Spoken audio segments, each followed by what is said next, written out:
Do solemnly swear that the testimony you're about to give before this court and jury to be the truth, the whole truth, and nothing but the truth, so help you God? I do. So with your son, make sure you talk directly into your client. Judge, I'm just going to do some witness questioning real fast, Mr. Gregory, to get started. Can you please say your first and last name for the record, spelling your last name? Sure. My name is Scott Hughes, Hughes. And how are you employed? I'm currently the Chief of Police at Hamilton Township in Warren County, Ohio. Okay, and how long? I've been the Chief of Police there for about a year and a half. Okay. And can you please just give a little background about yourself, a little bit about your police experience? Sure. Originally, I started out in the mid-'90s as a part-time police officer in Green Hills, Ohio. Elevated from part-time to full-time, was there for a few years, left to become a police officer in Springfield Township. I was in Springfield Township for about 15 years where I rose through the ranks, left there as a sergeant, took a position as the Assistant Chief of Police in Riverside, Ohio, which is in Montgomery County, just outside of Dayton. I was only there for about 8 months when I took the chief's job where I am now in Hamilton Township. And in addition to your various roles as a chief and police officer and so forth, do you also instruct or teach other officers? Yes, ma'am, I do. And where and when did you begin to instruct officers? Beginning in about 1999 or early 2000s, I became a police academy instructor here in Ohio. And what qualifies you to teach? So to become an academy instructor, you have to go through a course. It's called instructional skills, where they basically teach you how adults learn, how to develop lesson plans, things like that. So once that once that course was completed, then that makes me eligible to teach various topics in the police academy. And what topics do you teach? I teach several topics in the academy. The one that I really focus on over the last several years has been traffic stops, also known as stops and approaches. And when you say stops and approaches, just tell us what exactly that covers in your class. In the police academy, stops and approaches just covers just traffic stop training. Everything from how to park your police car behind a violator's vehicle to how to approach the violator's car, what information you should ask for when you're speaking to a violator of a stop car, things like that. And how long have you been teaching that class? I've been teaching that since, like I said, probably around 2000 I started teaching the academy. And is that the only class that you teach, or do you teach other classes also? I also teach other classes. I work for a national training company called Caliber Press. And one of the courses that I teach is a class called TNT, which stands for Tactics in Traffic. And it's a class that I teach around the country that teaches police officers how to make traffic stops, how to ensure that what they were taught in the academy, they retain, things like that. All right. And have you ever taught Ray Tenzing? Yes, I did. All right. Can you point to him and ID him? He's seated at the defense table wearing the white shirt and the blue jacket. Will the record reflect identification by this witness? Stipulated. Yeah, thank you. Now, when did you teach the defendant? I taught Mr. Tenzing in December of 2014. All right. And do you recall what course you taught him, or what course or courses? Sure, he took the Tactics in Traffic class. Okay, is that the TNT one or the approaches? It's the TNT class. Okay. Could you describe basically what you teach in that course and summarize the main points or most significant points? We cover a lot of what I would call fundamentals with regards to traffic stops. Much like what I teach in the academy, it's kind of the same stuff. I just teach this class around the country. So again, we start off talking about how police officers are injured or killed around car stops. We talk about vehicle positioning. We talk about arresting violators. We talk about high-risk felony stops. We talk about different types of vehicles, how to approach an SUV, for example, compared to a motorcycle. Okay. And when you talk about positioning, what do you teach in your class? So we cover everything from how to park the car so that you don't get hit while you're standing up there talking to the violator, up to where the police officer should stand when they're talking to the occupants of the car. All right. Now, does your teaching change if there's just one individual in the car as opposed to 2, 3, 4? Do you have different things that the officer should do or take into account during a traffic stop with different numbers of people? Unfortunately, traffic stops it's very fluid. It's a gray area, so I can't teach do this way every time because it's constantly changing. If I understand your question right, so for example, if there's 4 occupants in a car, 2 in the front seat and then 2 in the back, what we may suggest is that the officer doesn't go past the back door, because you don't want to be standing next to the door and your back be to the people in the back seat. Okay, all right.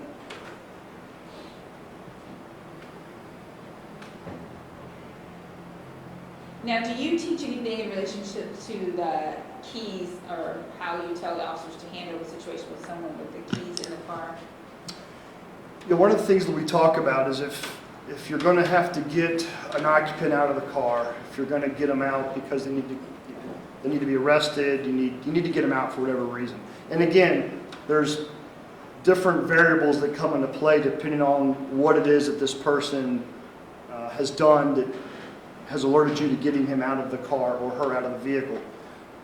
So yes, we do. And what do you tell? What do you teach? Again, there's different methods that we teach. The one method that we instruct officers to do would be to have the operator of the car turn the car off, hand the keys to the officer, put the keys up on the dashboard, and from that point, just one option is you can have the violator basically spin around in his seat and hand his arms out the door like this so that you can handcuff him. And the reason that method is taught, and one reason that officers like using that method, there are cases around the country where a police officer will get a suspect out of a car. And as soon as he gets him out of the car, for example, you may have a police officer who's 5 foot and the person in the car is 6'4" and weighs 300 pounds. As soon as that person gets out of the car, they are at a significant disadvantage with respect to height, weight, etc. So by keeping the person in the car and having them spin around like I was showing you there, it allows the smaller officers who might be 5 foot to control that person versus having that individual get out. And then if a fight was to happen, now you're in the roadway and you could be in the middle of the highway and things could just go south. So that's one method that we teach. Okay, and is your company, Caliber Press, is that one of the first companies to start teaching that handcuffing in the car technique? I'm not sure. Now, what is usually taught in reference to reaching into cars? Generally, we discourage any officers from reaching inside the car, especially if the keys are in the ignition or the car is still in drive. Okay. I'm going to hand you what's been marked States Exhibit 21A, and I will look at it and tell me if you recognize it. Yes, this is a screenshot of a PowerPoint slide that I use in some of the classes. Okay. Your Honor, I'd like to enter Exhibit 21A and publish it to the jury. No objection. Thank you. Go ahead.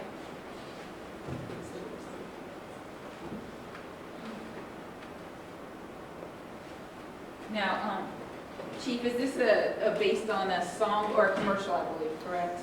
Yeah, this is a commercial from an insurance company that shows a car wrecking into the front yard of a house, and it shows the salesman there from the insurance company reaching into the car and trying to get the keys out of the ignition.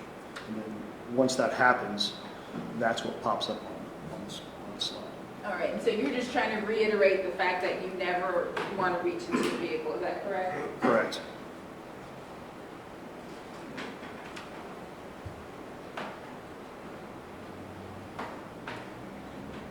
Now, on some occasions, occasions, I guess, or on some situations, I guess there has come scenarios where officers do reach into cars. Is that correct? Yes. And could you give us a scenario that I think there was some discussion about maybe a drunk driver or something to that effect? Yeah, I think one of the most common examples around the country of where a police officer reaches inside of a car would be if you are, you find a guy passed out behind the wheel, intoxicated or otherwise. There are cases where you would reach into the car to take the keys out of the ignition to keep the person from driving off. Okay. And as a rule, though, officer are told to never reach into the car. Correct. Just one moment.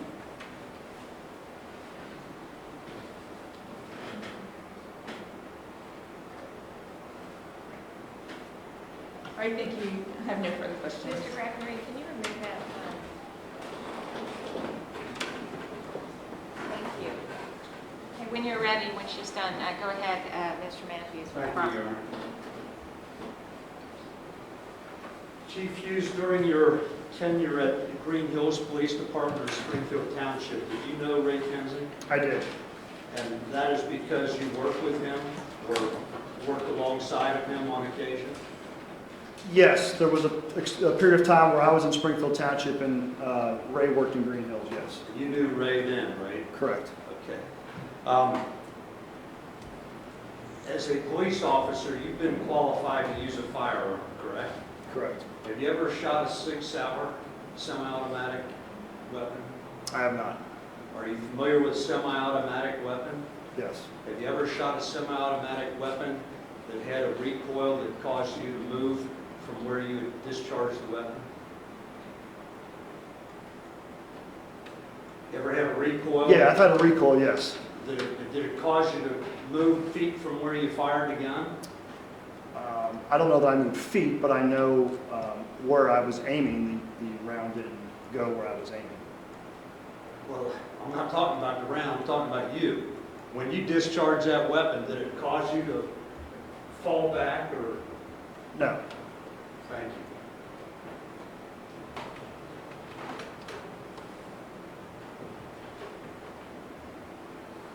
Now, you indicated that you've taught at the Police Academy at Butler Tech, correct?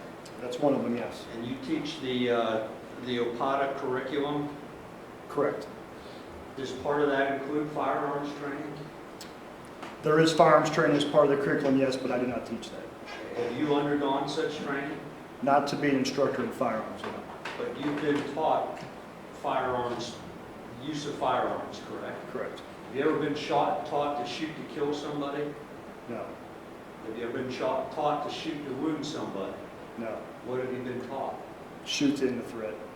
And have you been taught to shoot until the threat is over? If necessary, yes. Thank you.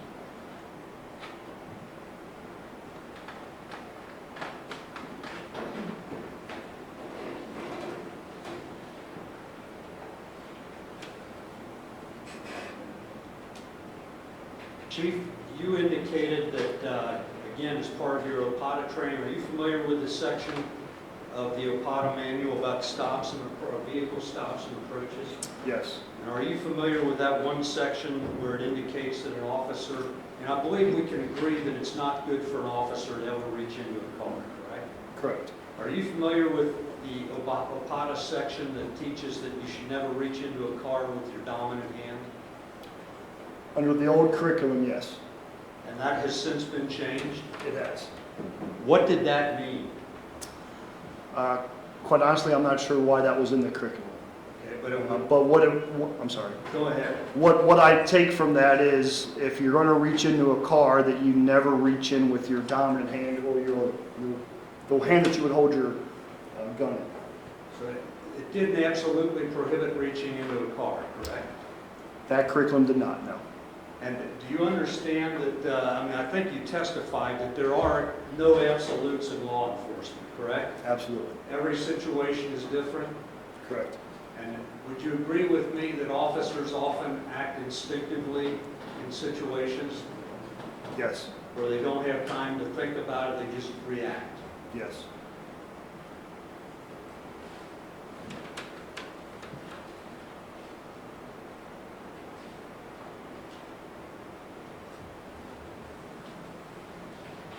Now, you testified that Ray Tenzing took this course from you through TNT course, correct? That's correct. And you put, the slide was put up there, never, never, never, never reach into a vehicle, correct? Correct. That's followed by a different slide, isn't it? Or is there a slide that precedes that that references a situation where a Cincinnati police officer reached into a car? Yes, Kevin Crayon is used as an example. I don't know if it's before or after. I think it's after that slide. And Kevin Crayon was a 25-year veteran of the Cincinnati Police Department. Sounds right? Is it correct that he reached into a car driven by a juvenile in order to try to knock the keys out of the ignition? That's correct. And is it correct that he was dragged out of the gas station where he did that? Correct. And it's correct that he died as a result of that? That's correct.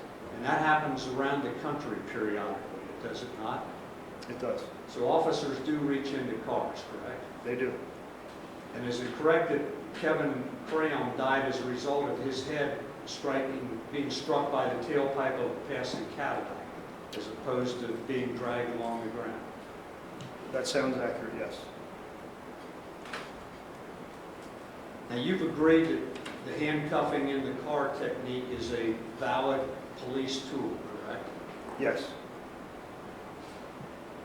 And in order to accomplish that, the car door would have to be opened, correct? That's correct.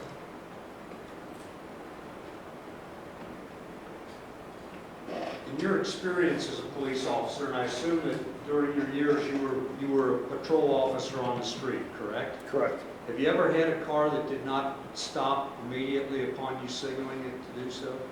Yes. Did that heighten your awareness or make you a little more alert or wonder what was going on? Yes.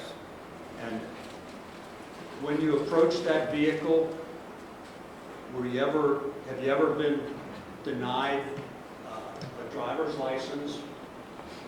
Yes. Have you ever encountered somebody who you asked for a driver's license and they didn't produce it? Yes. Has that ever happened to you? Have you ever requested multiple times and not been given a driver's license? Yes. Does that signal something to you? Yes. What? Generally, there's probably more going on to this than just a traffic violation. And how about if you look down and you see a bottle of gin, a bottle that's labeled gin between the driver's legs? Does that further heighten your curiosity? Yes.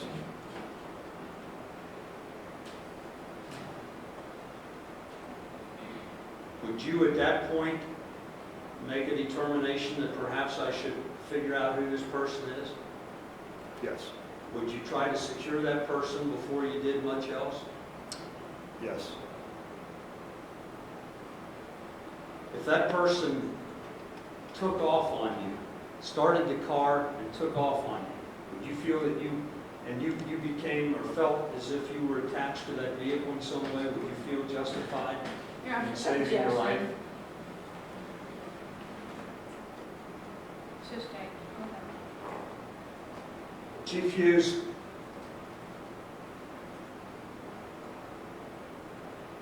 again, you would agree that the never, never, never, never reach into a car is the ideal procedure, correct? Correct.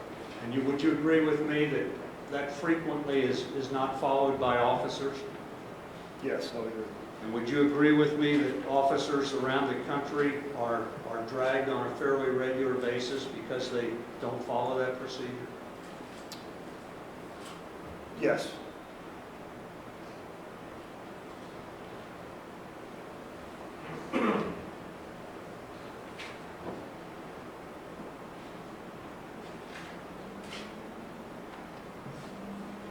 Chief Hughes, if your car was if your arm was somehow trapped in a vehicle, would you feel justified in defending your life?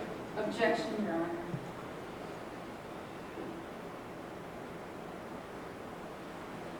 Sustained. I got nothing for it. Thank you. Chief Hughes, just a quick question. I'm going to hand you, well, first let me ask you, from the 2012 stops and approaches, manual, which I'm assuming you haven't looked at in a while, would it be helpful if I handed you a few pages and give you a chance to refresh your memory? Yes, please.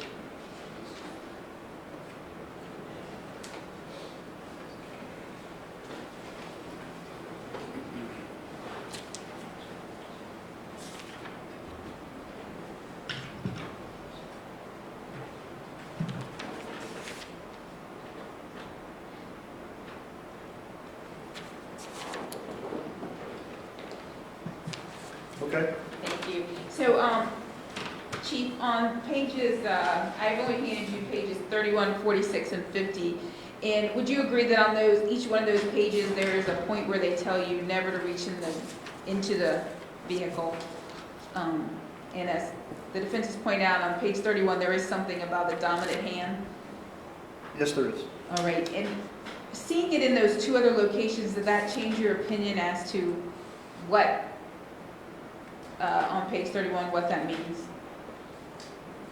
So on page 31, it says the officer should never reach into a vehicle or grab anything near the suspect with the dominant hand. So again, when I read that, that to me means basically what we would call keep your gun hand free, which is the whatever hand that your weapon side, whatever hand that would be. Okay, and then on page 46 and 50, Receive documents by requiring the suspect to extend his or her hand to the officer. Officer should not reach over the door to the suspect. That to me is basically what it says. Have the violator hand their license out the window to you. Don't reach in the car to get it. And the last one says officers should not reach over door to suspect. Which again, I take that as meaning the same thing as what was previously said. so just never reach over the door. Right. Okay, thank you. Thank you, Chief. Yes. Anything, Mr. Matthews? Chief, Okay. would you agree with me that that's all good in theory? Yes. And would you agree with me that it's frequently not followed? Yes. Okay, anything further? No, Your Honor. All right. Chief Hughes, you may step down. I think you're excused at this time. Thank you.